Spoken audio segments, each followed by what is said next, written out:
Hi guys, myself Sri Appan, CSAT faculty. So எல்லோரும் இப்போ UPSC prelims 2025 காண்டி ரொம்ப தீவிரமாக படிச்சுட்டு இருப்பீங்க. Yes, I know that. So days கம்மியாக இருக்குது, அரௌண்ட் 2 months தான் இருக்குது. ஸோ ப்ராப்பராக பிளான் பண்ணி படிங்க. புதுசாக எதுவுமே எடுத்து படிக்காதீங்க, ரிவைஸ் பண்ணுங்கள். 100 புக்கை படிக்கிறத விட நீங்கள் ஒரு புக்கை 100 டைம் படிங்க, அது வந்து பெட்டராக இருக்கும். ஸோ படித்த கான்செப்டை திரும்ப படிங்க, கான்செப்ட் கிளியர் பண்ணுங்கள், என்சிஆர்டி ரிவைஸ் பண்ணுங்கள், அண்ட் டெஸ்ட்டு எழுதி பாருங்கள். நிறைய டெஸ்ட் எழுதி பார்க்கணும், நிறையா கொஷின் பார்க்கணும். ஸோ பிவைக்யூ பேஸ்ட் அதை வந்து என்னை நல்லா வாட்ச் பண்ணுங்கள், ஓகேவா? தென் சிசாட்டை பற்றி பயப்படாதீங்க, டெய்லியும் 2 hours படிங்க. அண்ட் நான் இனிஷியலாக சொல்ல மாதிரி தான், இப்போ இந்த 2 மாதம் நீங்கள் சிசாட் படிக்கிறீங்க அப்படின்னா 2:30 to 4:30 அந்த 2 மணி நேரம் நீங்கள் சிசாட்டுக்குண்டு ஒதுக்கி படிங்க, ஓகேவா? ஏன்னா அந்த ஒரு 2 மாதத்துக்கு நீங்கள் இப்படி டியூன் பண்ணிங்க அப்படின்னா உங்கள் பிரெயின் வந்து டியூன் ஆயிரும். சரி, இந்த பையன் எப்போ பார்த்தாலும் இந்த 2 மணி நேரமும் மேத்ஸ் தான் படிச்சுட்டு இருக்கேன் அப்படின்னு சொல்லி டியூன் பண்ணிடும். ஸோ அதுக்கேற்ற மாதிரி அதை படிங்க, ஓகேவா? தென் ஜிஎஸை பொறுத்தவரை என்சிஆர்டி பிவைக்யூ இது தரவாக இருக்கணும். தென் நீங்கள் நிறையா கொஷின் சால்வ் பண்ணி பார்க்கணும். நம்ம சிசாட்லேயுமே பிவைக்யூ தரவாக இருக்கணும். நம்ம நிறையா வீடியோ போட்டிருக்கோம், அண்டு பிவைக்யூ சொல்யூஷன் போட்டிருக்கோம், கீழே வந்து டிஸ்கிரிப்ஷனில் கொடுத்துருக்கோம். ஸோ அதையும் திரும்ப படிங்க. தென் நிறைய பேர் வந்து என்கிட்ட கேட்ட ஒரே ஒரு இது கமெண்டில் என்ன கேட்டிங்க அப்படின்னா, சார் ரீடிங் காம்ப்ரிஹென்ஷனுக்கு ஏதாவது போடுங்கன்னு சொல்லிட்டு நிறையா பேர் கேட்டிருந்தீங்க. ஸோ ரீடிங் காம்ப்ரிஹென்ஷனுக்கு ஏதாவது போடுங்கன்னு சொன்னீங்க. ஸோ ஃபஸ்ட்டு நான் டிஸ்க்ளைமர் கொடுத்துட்றேன், நான் வந்து ரீடிங் காம்ப்ரிஹென்ஷன் அட்டன் பண்ணுறது கிடையாது, ஓகேவா? பட் ஸ்டில் நீங்கள் கேட்டதுனால உட்காந்து கொஞ்சம் ரிசர்ச் பண்ணி எப்படி பண்ணலாம் அப்படிங்கிறத கொஞ்சம் கேட்டு தெரிஞ்சு வச்சுருக்கேன், ஓகேவா? ஸோ வாங்க கைஸ், என்னென்னு பார்த்துடலாம். ஸோ ஃபஸ்ட்டு ஒரு சின்ன அனலைசிஸ் என்ன அப்படின்னா, என்னென்ன டாப்பிக்கில் வருது அப்படிங்கிறது உங்களுக்கு தெரியணும், ஓகேவா? ஃபஸ்ட்டு வந்து தீம் வைஸ் அனலைசிஸ், ஓகேவா? என்ன அப்படின்னா, ஸோ 2015 2024 உள்ள கொஷின்ஸை பார்க்கும்போது நான் ஒரு 7 டைப்பாக பிரிச்சிருக்கேன். ஒன்று தீம், என்னென்ன தீம்? என்விரான்மெண்ட் அண்ட் எக்காலஜி, அதிலிருந்து அரௌண்ட் 94 கொஷின்ஸ் கேட்டிருக்காங்க. கல்ச்சுரல் அண்டு சோசியோ எக்கனாமிக், இதுலேருந்து ஒரு 50 கொஸ்டின். பொலிட்டிக்கல் ரிலேட்டடாக, அந்த ரைட்ஸ் ரிலேட்டடாக, பாலிட்டி ரிலேட்டடாக நீங்கள் படிச்சிருக்கிறது வந்து ஒரு 36 கொஸ்டின். சயின்ஸ் அண்ட் டெக்னாலஜி ரிலேட்டடாக, இப்போ வந்து ஜெனட்டிக்கலி மாடிஃபைட் கிராப்பாக இருக்கட்டும், இதில் வந்து நியூ ஸ்பேஸ் டெக்னாலஜியாக இருக்கட்டும், சரியா? இந்த பற்றி கேட்ட கொஸ்டின்ஸ் எல்லாமே அரௌண்ட் ஒரு 35 கொஸ்டின்ஸ் இருக்குது. அண்ட் ஃபிலாசபிக்கல் ரிலேட்டடாக உள்ள கொஸ்டின்ஸ் வந்து ஒரு 28 கொஸ்டின்ஸ் இருக்குது. எக்கனாமி ரிலேட்டடாக, நம்ம எக்கனாமிக்ஸில் படித்த மாதிரியே அதோட ஒரு கண்டென்ட் ரிலேட்டடாக வரக்கூடிய கொஸ்டின்ஸ் ஒரு 27 கொஸ்டின்ஸ் இருக்குது. இன்டர்நேஷ்னல் அஃபேர்ஸ் ரிலேட்டடாக ஒரு கொஸ்டின் ஒரு 6 கொஸ்டின். அரௌண்ட் இந்த ஒரு 10 வருஷத்தில் கேட்ட கொஸ்டின்ஸ் ஒரு 276 கொஸ்டின் வச்சுக்கோங்களேன். ஏன்னா ஆவரேஜாக நம்மளுக்கு 27 தான் வரும். ஸோ இதில் மோஸ்ட்லி உள்ள கொஸ்டின்ஸ் எதில் வந்திருக்கு அப்படின்னா இந்த டாப்பிக்கில் தான் வந்திருக்கு. 1-2 மிஸ்லேனியஸ் ஆகும், ஓகேவா? ஸோ இது வந்து தீம் வைஸாக சொல்கிறது. பட் 2 விதமாக பிரிக்கலாம். ஒன்று வந்து தீம் வைஸ், இப்போ இந்த டாபிக் வைஸாக நீங்கள் ஓரளவு படிச்சிட்டிங்கன்னா ஒரு விதமாக பண்ணலாம். இன்னொன்று வந்து எந்த மாதிரி கேட்குறான் அப்படின்னு சொல்லிட்டு, ஓகேவா? ஸோ இது பாருங்கள் டாபிக் வைஸ், ஓகேவா? என்ன அப்படின்னா நான் வந்து ஒரு 13 இதாக பிரிச்சிருக்கேன். ஃபஸ்ட்டு வந்து அசம்ஷன், ஓகேவா? ஸோ அசம்ஷனில் வந்து ஒரு 76 கொஸ்டின். இப்போ நீங்கள் ஒரு கொஸ்டின் எடுத்திங்கன்னா மோஸ்ட்லி இந்த மாதிரி ஆங்கிளில் தான் இருக்கும். அப்போது ரீடிங் காம்பினேஷன் வாசிச்சிருங்க, அதில் என்ன கேட்பான், இதில் வந்து நீங்கள் என்ன அஸ்யூம் பண்ணுறீங்க, என்ன assumption, what is the assumption அப்படின்னு சொல்லிட்டு கேட்பான், ஓகேவா? ஸோ அப்போ வந்து நம்ம என்ன புரிஞ்சுக்கிறோம் அப்படிங்கிறது தான், ஓகேவா? ஸோ இதிலேருந்து ஒரு 76 கொஸ்டின்ஸ்க்கு மேலே வந்திருக்கு. Then logical, rational and critical inference. இந்த இன்ஃபரன்ஸ்னால் நார்மலாக critical inference, logical, rational inference இந்த மாதிரிலாம் வரும். இன்ஃபரன்ஸுங்கிறதுமே என்ன அப்படின்னா இது என்ன சொல்ல வருது அப்படின்னு புரிஞ்சுக்கிறது தான். அதுலேருந்து ஒரு 49 கொஸ்டின் இந்த 10 வருஷத்தில் கேட்டிருக்கான். அடுத்து direct passage. So direct passage அப்படிங்கிறது நம்மளுக்கு கொஞ்சம் ஈஸி. என்ன அப்படின்னா இந்த மாதிரி எதுவும் கிரிட்டிக்கல் வேர்டு இல்லாமல் நார்மலாக ஏதாவது ஒரு கொஸ்டின் மாதிரி கொடுத்து கேட்டிருப்பான். நம்ம பேசேஜ் ரீட் பண்ணி அந்த கொஸ்டினுக்கு ஆன்சர் என்ன சொல்கிறாங்க, இது நம்ம எல்லோரும் கொஞ்சம் ஈஸியாகவே பண்ணலாம், சரி? இதில் கான்சென்ட்ரேட் பண்ணலாம். தென் க்ரக்ஸு, எசென்ஷியல், க்ரூஷியல், கிரிட்டிக்கல் மெசேஜ், இதுலேருந்து என்ன தாண்டா சொல்ல வரான், இல்லைனா மொத்த தீமே என்னது, இது மொத்தமாக சரி இது எதுக்காக, அந்த மாதிரி சொல்கிற ஒரு சில கொஸ்டின்ஸ் இருக்குது. அதுலேருந்து ஒரு 40 கொஸ்டின்ஸ் வந்திருக்கு, ஓகேவா? So implied or implication. So இதில் வந்து இம்ப்ளிகேஷன்னா இப்போ ஒரு இது சொல்லிட்டான், டேரெக்டாக ஒன்றும் சொல்லலை, இலைமரவு காய்மரவு சொல்லியிருக்கான். இதுலேருந்து நம்ம என்ன புரிஞ்சுக்கலாம் அப்படிங்கிறது ஒரு 26 கொஸ்டின்ஸ் கேட்டிருக்கான். Central idea, it is like theme தான். ஸோ இதுலேருந்து ஒரு 10 கொஸ்டின் கேட்டிருக்காங்க. தென் லாஜிக்கல் கரோலரி. ஸோ கரோலரி அப்படின்னா என்ன மீனிங்னா, இவன் சரி என்ன சொல்ல வராங்கிறது நார்மலாக உள்ளேருந்து புரிஞ்சுக்கிறது, சொல்லியிருக்கிறத வச்சு பண்ணுறது. கரோலரி நெக்ஸ்ட்டு ஃப்யூச்சரில் என்னவா இருக்கும் அப்படிங்கிறது நம்ம யோசிக்கிற மாதிரி இருக்கும். ஒரு ஃப்ளோ அப்படியே போயிட்டு இப்படியே நடந்துகிட்டு இருக்கான், அடுத்து வளருவானா வளர மாட்டானா அப்படிங்கிற மாதிரி ஒரு கொஸ்டின் வரும்போது இதுவரை நடந்துக்க சிந்தனைகளை வச்சு இவன் வளரலாம் அப்படிங்கிறது சொல்லுவோம் இல்லையா, அதான் கரோலரியில் வரும். அது வந்து ஒரு 9 கொஸ்டின் தான் கேட்டிருக்காங்க. தென் ஆத்தர் சஜெஸ்ட், ஆத்தர் சேலஞ்ச், இதுவும் அரௌண்ட் ஒரு 10 கொஸ்டின்ஸ் வந்திருக்கு, ஓகேவா? இல்லைனா கொராபரேட் ஆர் வெரிஃபை. ஸோ இது கரெக்டாக இது இந்த மாதிரி வந்திருக்கு அப்படின்னு கேட்குறது ஒரு கொஸ்டின் கேட்டிருக்காங்க. மீன்ஸ் அது ரேர் தான். ஓகேவா. ஸோ ஆர்கியூமெண்ட் இந்த மாதிரி கேட்டது ஒரு 2 and related to sums up to இது ஒரு 5 சஜெக்ஷன்ஸ். ஸோ இதில் நீங்கள் என்ன சொல்ல வரீங்க அப்படிங்கிறது ஒரு 2 அண்ட் எமர்ஜிங் ஒரு 1. ஸோ இதெல்லாம் சின்ன சின்னதான். ஸோ டோட்டலாக 276 வந்துருச்சு. ஸோ மேஜராக இதில் கவர் ஆகிறது வந்து 1 assumption, rational, logical, critical, inference, then direct passage and crux இல்லைனா வந்து critical message and implication or central idea. So இந்த தீம்ஸ் தான் உங்களுக்கு அதிகமாக வருது. ஸோ நான் ஆல்ரெடி சொன்ன மாதிரி என்விரான்மெண்ட் ரிலேட்டடாக இல்லைனா வந்து எக்கனாமிக் ரிலேட்டடாக இல்லைனா வந்து சோசியோ எக்கனாமிக் ரிலேட்டடாக உங்களுக்கு கொஸ்டின் வரும். ஸோ அது போக இந்த தீம்ஸில் உங்களுக்கு வரும். ஓகேவா. ஓகே. ஸோ இன்னும் நான் சொன்ன தீம்ஸில் இப்போ என்விரான்மெண்ட் ரிலேட்டட் என்னெல்லாம் கேட்டிருக்கேன் அப்படின்னா climate change. Okay, climate change பற்றி கேட்டிருக்காங்க, பயோடைவர்சிட்டி பற்றி கேட்டிருக்காங்க. ஓகே, தென் CO2 பற்றி கேட்டிருக்காங்க, ஃபாரஸ்ட், எலிஃபண்ட், அதாவது எலிஃபண்ட் ரிலேட்டடாக ஒரு கொஸ்டின் கேட்டாங்க, இன்வெசிவ் ஸ்பீசிஸு. தென் எக்கனாமியில் ஜிடிபி பற்றி கேட்டிருக்காங்க, குளோபல் எக்கனாமி, IMF பற்றி, poverty, Kronig capitalism, banking sector பற்றி, டிஜிட்டல் எக்கனாமி, WTO பற்றி ஒரு பேசேஜ் கொடுத்துருக்காங்க, லிபரலைசேஷன், இன்ஃப்ளேஷன். ஸோ இது எல்லாமே லாஸ்ட்டு 10 இயர்ஸில் கேட்ட பேசேஜோட தீம்ஸ். ஓகேவா. ஸோ ஃபார் எக்ஸாம்பிள் இப்போ சயின்ஸில் பார்த்தீங்கன்னா பயோஃபியூல் பற்றி, ஃபாசில், நீங்கள் கரண்ட் அஃபேர்ஸில் என்னென்ன படிச்சிங்களோ அது எல்லாமே இதில் வரும். அண்ட் பாலிட்டியில் democracy, regionalism, governance and privacy பற்றி, கான்ஸ்டியூஷன் பற்றி. ஸோ நீங்கள் பாலிட்டியில் படிக்கிற மேஜர் கண்டென்ட் எல்லாமே இதில் வந்துடும். அண்ட் அதர் டெக்னாலஜிஸில் சம்திங் என்ன அப்படின்னா ஃபார்மர்ஸ், ஏர் குவாலிட்டி இண்டெக்ஸாக இருக்கட்டும், infant, food supply, so crop cultivation, GM crop, education, solar. So maximum current அஃபேர்ஸில் உள்ளது. அண்ட் ஜாகிரஃபின்னு சொல்கிறது ஆக்சுவலாக என்னென்னா இந்த land use, agriculture, river water, desertification, demography பற்றிலாம் கேட்டிருக்காங்க. ஓகேவா. ஃப்ளட்டு, ட்ராட் பற்றி கேட்டிருக்காங்க, வாட்டர் மேனேஜ்மெண்ட் கேட்டிருக்காங்க. அண்ட் அதர்ஸ்னால் இதை நான் வந்து ஃபிலாசபியில் நான் சொன்னது என்னது எத்திக்கல் பிரின்சிபல்ஸாக இருக்கட்டும், health, women's health, philosophy, food consumption, malnutrition இதை பற்றிலாம் கேட்டிருக்காங்க, சோஷியல் மீடியா பற்றிலாம் கேட்டிருக்காங்க. ஸோ இந்த டாபிக்ஸ் எல்லாமே ஆல்ரெடி கேட்டிருக்காங்க. ஸோ இந்த மாதிரி தான் வந்துட்டுருக்கு. ஸோ நீங்கள் நார்மலாக படிக்கிறத வச்சுருந்தாலே ஓரளவு என்ன பண்ணிடலாம், புரிஞ்சுக்கலாம். ஓகேவா. ஸோ இப்போ ஒரு எக்ஸாம்பிளுக்கு இந்த சம் நம்ம சால்வ் பண்ணி பார்ப்போம். ஸோ இதில் வந்து ரிஃப்ளெக்ஸ் த க்ரக்ஸ்ன்னு சொல்லிட்டு கேட்டிருக்காங்க. ஓகேவா. So with study economic growth, higher literacy and increasing skills level, the number of Indian middle classes families has gone up exponentially. Direct result of the affluence have been changes in dietary pattern and energy consumption levels. Okay, dietary patternலையும் energy consumption level என்ன ஆகுது, change நடக்குது due to the upliftment of middle class people. ஓகேவா. So people have moved to higher protein based diet like milk product, fish எல்லாம். Okay, all which need significantly more water. So எல்லாமே என்னது, எல்லாத்துக்கும் தேவை என்னது, வாட்டர்னு சொல்லிட்டு ஒரு வாரத்தில் முடிக்கிறான். To produce then cereals based diets. So வந்து நார்மலாக உள்ளதை விட சீரியல் பேஸ்ட் டயட் போடும்போது என்ன ஆகுது, உங்களுக்கு வந்து வாட்டர் அதிகமாக தேவைப்படுது. இன்க்ரீஸிங் த யூஸ் ஆஃப், இதில் ஒரு கட்டு முடிஞ்சு போச்சு. வாட்டரை பற்றி பேசுகிறான், சரி சீரியல்ஸ் பற்றி பேசுகிறான், ஒரு ஹெல்த்தை பற்றி பேசுகிறான்னு வச்சுக்கலாம்னு வச்சுக்கோங்களேன். But still increasing use of electronics, சம்மந்தமே இல்லாமல் எலக்ட்ரானிக்ஸ் குதிக்கிறான். Electronics and electric machines, gadgets and motor vehicles needs more and more energy. The generation of energy needs water. ஃபைனலாக எங்கே முடிக்கிறான், நீரின்றி அமையாத உலகு அப்படிங்கிற ஒரு இதில் தான் கொண்டு வரான். ஓகேவா. Fine.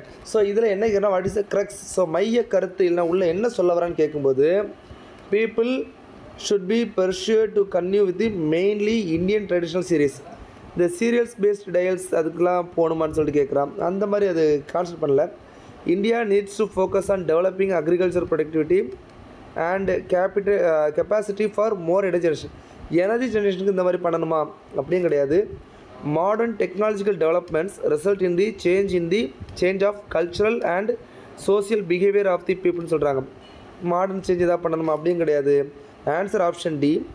Water management practice in India need to change dramatically in the coming year. ஏன் அப்படி இல்லை அப்படின்னா தண்ணியே இருக்காது. அதுதான் இதிலேருந்து சொல்ல வர உட்கருத்து. அதுதான் என்னது, க்ரக்ஸ். ஓகேவா. ஸோ இந்த மாதிரி தான் ஒரு பேசேஜை நீங்கள் டீகோட் பண்ணணும். ஓகே, சரி. இந்த பேசேஜ் பாருங்கள், இதில் ஏதாவது கிளியர் ஆகுதுன்னு பார்ப்போம். ஸோ பேசேஜ் இது வந்து 2022 கேட்டது. ஓகேவா, அதை எடுத்திருக்கேன். So there is a claim that organic farming is inherently safer and healthier. The reality is that because the organic farming industry is still young and not well regulated India. அப்போ regulate ஆகலன்னு சொல்கிறான். Farmers and consumers alike are not only confused about what products are best for them, but sometimes use products in the way that could harm them as well. So அவங்கள harm பண்ணுற மாதிரியும் இருக்குன்னு சொல்கிற. அப்படி for example, since organic fertilizers are difficult to obtain on large scale in India, farmers often use farmyard manure which may contain toxic chemicals and heavy metals. Certain plant sprays such as datura and flowers and leaf sprays have an element called atropine. Okay va? So it is not applied in the right dose. It can act on the nerve system of the consumer. So வந்து ஹெல்த்துக்கு ஆபத்துன்னு சொல்கிறான். Unfortunately, how much and when to use it are not well researched or regulated issues. So இந்த மாதிரி சொல்கிறான். So கொஸ்டினில் based on the above passage the following assumption, நான் சொன்னேன் அசம்ஷன் க்ரக்ஸில் தான் நிறையா உங்களுக்கு என்ன வரும், கொஸ்டின்ஸ் வரும், கரெக்டாக. ஸோ அப்போ என்ன பண்ணியிருக்காங்க அப்படின்னா 2 ஸ்டேட்மெண்ட் கொடுத்துருக்காங்க. ஒன்று, organic farming is inherently unsafe. அன்சேஃப்ங்கிற வார்த்தை யூஸ் பண்ணியிருக்கான். இதில் என்ன இருக்குது, ஃபர்ஸ்ட் லைன்லேயே சேஃபர்னு சொல்லியிருக்காங்க, என்ன சொல்லியிருக்கான், அன்சேஃப்னு சொல்லியிருக்கான். அப்போ இது தப்பு. ரெண்டாவது, த ஃபார்மர்ஸ், அப்போ ஒன்று தப்புனா இது தப்பு, இது தப்பு, ரெண்டுல ஏதாவது ஒன்று வரலாம். ரெண்டாவது, தி farmers and consumers need to be educated about echo friendly food. ஆமாம், இதில் என்ன சொல்லியிருக்கான், அவங்க தெரியாமல் வந்து ஃபெர்டிலைசர் அடிச்சிடுறாங்க, அதனால் வந்து கஸ்டமருக்கு வந்து உடம்பு சரியில்லாமல் போகுது, இதான் சொல்லியிருக்கான். அப்போ அவங்களுக்கு எஜுகேட் பண்ணால் என்ன பண்ணுறது, அதெல்லாம் பண்ண மாட்டாங்கல்ல. ஸோ இதை கண்டிப்பாக பண்ணணும், இதான் நான் அதில் வந்து அசியூம் பண்ணுறேன். So that here the answer B is correct, 2 only. So இந்த மாதிரி செலக்ட் பண்ணி தான் நீங்கள் என்ன பண்ணணும், ஆன்சர் போடணும். ஓகே, சரி. இப்போ வந்து ரீடிங் காம்ப்ரிஹென்ஷனுக்கு நான் ஒரு சில டிப்ஸ் மட்டும் கொடுக்குறப்பா. ஸோ பீயிங் நான் வந்து ரீடிங் காம்ப்ரிஹென்ஷன் பெருசாக பண்ணுறது இல்லைங்கிறனால நம்ம கான்ஸ்டன்ட் ரீசனிங்லேயே நம்ம பாஸ் ஆகி விட்ருவோம். ஸோ இதில் வந்து ஒரு சில டிப்ஸ் மட்டும் சொல்கிறேன், ஸ்டெப் பை ஸ்டெப் கைடு. ஓகேவா? ஸோ இந்த பிடிஎஃப் நான் கீழே அட்டாச் பண்ணுறேன், you can use that. Okay, fine. So இதில் ஃபஸ்ட்டு என்ன அப்படின்னா, understand the nature of the passage. ஒரு பேசேஜோட நேச்சரை புரிஞ்சுக்கணும். ஓகேவா? ஸோ அது வந்து ஃபிலாசபி ரிலேட்டடாக, எக்கனாமி ரிலேட்டடாக, என்விரான்மெண்ட் ரிலேட்டடாக அப்படிங்கிறத நீங்கள் தெரிஞ்சுக்கணும். ஓகேவா? ஸோ அதில் வந்து கான்செப்ட் கொடுத்துக்கலாம், ஒரு ஃபேக்சுவல் இன்ஃபர்மேஷன் கொடுத்துருக்கலாம், இல்லைனா ஒரு அனலிட்டிக்கல் இன்ஃபர்மேஷன், ஒரு ஆர்கியூமெண்ட் இல்லை கவுண்டர் ஆர்கியூமெண்ட் அந்த மாதிரி கொடுத்துருக்கலாம்.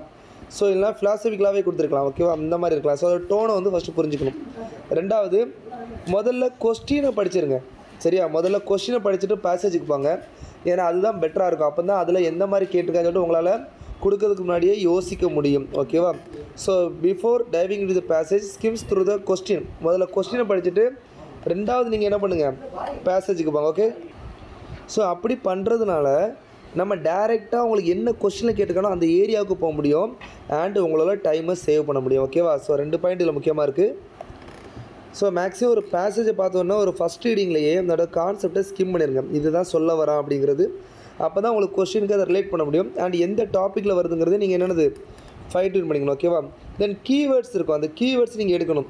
இந்த மெயின் ஐடியான்னு சொல்கிறதா இருக்கட்டும், ஆத்தர் டோன் இல்லை பர்பஸ்ஸு, நான் ஆல்ரெடி சொன்ன மாதிரி அந்த அசம்ஷனா இல்லை என்ன இது, அந்த கீவேர்டு எடுத்து இந்த பேசேஜ் எதுக்காக அப்படிங்கிறத பார்க்கணும். அதில் சப்போர்ட் பண்ணுற மாதிரி இருக்கா, இல்லைனா வந்து நம்மளுக்கு டிவியேட் ஆகிற மாதிரி இருக்கா அப்படிங்கிறத நம்ம அதில் பார்க்க வேண்டியது இருக்குது. Then eliminate the incorrect option. So கொடுத்துருக்க சாய்ஸில் இப்போ நான் பார்க்கும்போது இது வந்திருக்கா, இது வரல, அப்போ இதை பற்றி பேசுகிறோம் அந்த மாதிரி சொல்கிறேன்ல, அந்த மாதிரி எக்ஸ்ட்ரீம் லாங்குவேஜ் எது இருக்குது அப்படிங்கிறத பார்க்கணும். ஓகேவா? இல்லைனா வந்து நம்மளை டிவியேட் பண்ணி பேசுனதை தவிர்த்து. ஸோ மேக்ஸிமம் என்ன அப்படின்னா, பேசேஜில் என்ன பேசியிருக்கானோ அதை வச்சு தான் நீங்கள் ஆன்சர் பண்ணணும். ஃபைன். ஸோ இதில் முக்கியமாக என்ன அப்படின்னா, உங்களோட பர்சனல் தாட்ஸ் வந்து உள்ளே வைக்கக்கூடாது பார்ப்போம். ஓகேவா? இல்லை என்ன ஸ்ட்ரிக்ட்லி ஆன் த பேசேஜ் மட்டும் தான் இருக்கணும், உங்களோட இது எல்லாத்தையும் உள்ளே கொண்டு வரக்கூடாது. ஓகேவா? And manage your time. ஓகேவா? ஏன்னா வந்து 27 கொஸ்டின் வரும். ஸோ ஆல்ரெடி சொல்லியிருக்கேன் 80 கொஸ்டினில் 53 question quants and reasoning, and 27 question வரும். 27 கொஸ்டினில் ஒரு கொஸ்டினுக்கு வந்து நீங்கள் 2 நிமிஷம் எடுத்தால் தான் உங்களுக்கு 2 மினிட்ஸ் எடுத்தால் தான் நீங்கள் 1 ஹவரில் நீங்கள் என்ன பண்ணுவீங்க, இதை கம்ப்ளீட் பண்ணுவீங்க. ஸோ இதில் வந்து ஒரு 20 to 25 நீங்கள் ட்ரை பண்ணுவீங்க. ஓகேவா? ஸோ இதில் நீங்கள் அகெயின் ஒரு 25 to 30 ட்ரை பண்ண வேண்டியிருக்கு. அட்லீஸ்ட் 20ஆவது நீங்கள் என்ன பண்ணணும், டிக் அடிக்கணும், ப்ளஸ்ஸு கண்டிப்பாக டிக் அடிக்கணும்.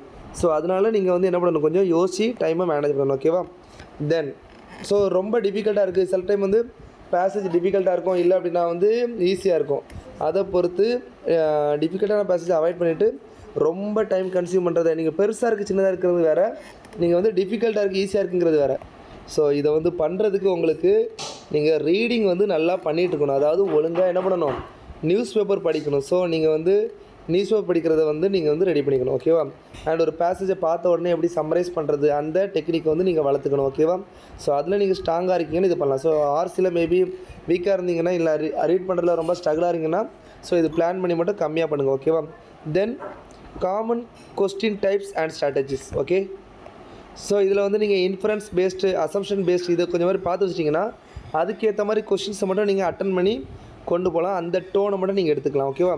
தென் நீங்கள் நல்லா பண்ணணும்னா கண்டிப்பாக ரெகுலர் ப்ராக்டிஸ் இருக்கணும். ஸோ லாஸ்ட் 10 இயர் கொஸ்டின் நீங்கள் கண்டிப்பாக ப்ராக்டிஸ் பண்ணணும். ஸோ இது வந்து நான் வந்து ஃபர்ஸ்ட் வீடியோ இருக்குல்ல நம்மளோட வீடியோ, அதோட ட்ரைவ் அந்த டிஸ்கிரிப்ஷனில் வந்து ட்ரைவ் லிங்க் கொடுத்துருக்கேன். ஓகேவா? அந்த ட்ரைவ் லிங்கை டவுன்லோட் பண்ணிக்கோங்க. ஸோ அதை வச்சு நீங்கள் பண்ணிக்கலாம். ஓகேவா? ஸோ அது போக நான் இப்போ பண்ணிகிட்ருக்க ஒரு புக் ரெடி பண்ணிகிட்ருக்கேன். அந்த புக்கில் நான் உங்களுக்கு இந்த மாதிரி டாபிக் வைஸாக பிரித்து வச்சுருக்கேன், அதை நான் கண்டிப்பாக கொடுக்குறேன். ஓகே, தென் ஸோ எலிமினேஷன் டெக்னிக்னு ஒன்று இருக்குது. ஓகேவா? அது ஆல்ரெடி அவன் எலிமினேஷன் டெக்னிக்கே ஆப் வச்சுட்ருக்கான், பட் ஸ்டில் கொஞ்சோண்டு இருக்குது. அது என்னென்னு மட்டும் சொல்கிறேன். ஒன்று எக்ஸ்ட்ரீம் லாங்குவேஜ், இந்த ஆல்வேஸ், நெவர், மஸ்ட்டு, ஒன்லி, இந்த மாதிரி வேர்டு இருக்கும்போது தப்பாக இருக்கிறதுக்கான பாசிபிலிட்டிஸ் இருக்குது. ஓகேவா? So for example, the climate change mitigation requires global cooperation but allows for flexible national strategy ன்னு சொல்லியிருக்கான். But every nation must adapt. இந்த பாருங்க, எவ்ரி நேஷன் அடாப்ட் பண்ணுமா அப்படிலாம் கிடையாது. நேஷன் அடாப்ட் பண்ணலாங்கிறது தான் அதில் ஒரு சேலஞ்ச். ஓகேவா? தென் ஸ்கோப்பில் இல்லாமல் சம்மந்தம் இல்லாமல் இருக்கிறத வந்து நம்ம தூக்கிடலாம். அதுக்கடுத்து பார்ஷியல் கொஞ்சோண்டு கரெக்டாக இருக்கும், மீதி தப்பாக இருக்கும். அதாவது ஒரு பார்ட் கரெக்டு, மீதி பார்ட் தப்பு, அந்த மாதிரி இருந்தாலும் தப்பு தான். ஓகேவா? தென் வந்து கான்ட்ராரி ஆப்ஷன்ஸ், அதாவது இதுக்கு அதுக்கு சம்மந்தம் இல்லாமல் இருக்கிறது, அந்த மாதிரி தான் நீங்கள் தாராளமாக தூக்கிடலாம். அண்டு வேகாக இருக்கிறது என்ன அப்படின்னா, இதுக்கும் அதுக்கும் என்ன சொல்கிறது, இந்த options that too broad or lack of precision, to the point சொல்லாமல் அப்படியே சுற்றி வளைச்சி பேசுகிறது, அதுவும் நீங்கள் என்ன பண்ணலாம், அவாய்ட் பண்ணலாம். ஓகேவா? அண்டு ஓவர் ஜெனரலைஸ், ஸோ இதுவும் சிமிலர், அதே மாதிரி தான். ஒரு நம்ம டு த பாயிண்ட் சொல்லாமல் ரொம்ப ஜென்ரிக்காக சொல்கிறது, அதையுமே நம்ம அவாய்ட் பண்ணலாம். ஓகேவா? ஃபைன். ஸோ இதான்ப்பா. ஸோ இதில் ஒரு சில உள்ளதை மட்டும் நீங்கள் பார்த்துக்கிட்டா போதும். ஸோ இதை வச்சு நீங்கள் கண்டிப்பாக கிளியர் பண்ண முடியும். ஓகேவா? ஸோ ஓரளவு நீங்கள் எலிமினேட் பண்ணலாம். ஸோ வந்து இந்த வேர்டு டிஸ்ட்ராக்ட் பண்ணுற மாதிரி இருக்கிறது, ஸோ இதுதான் என்னோடய கண்டென்ட். ஓரளவு நான் வந்து ஸோ ரீடிங் காமெண்ட்ஸில் நீங்கள் எந்த மாதிரி ட்ரெயின் ஆகலான்னு சொல்லியிருக்கேன். ஸோ பிவைக்கு ப்ராக்டிஸ் பண்ணுங்கள், ஓரளவு நம்ம பண்ணலாம். ஓகேவா? So thank you guys, all the best, wish you all success. தேங்க்யூப்பா.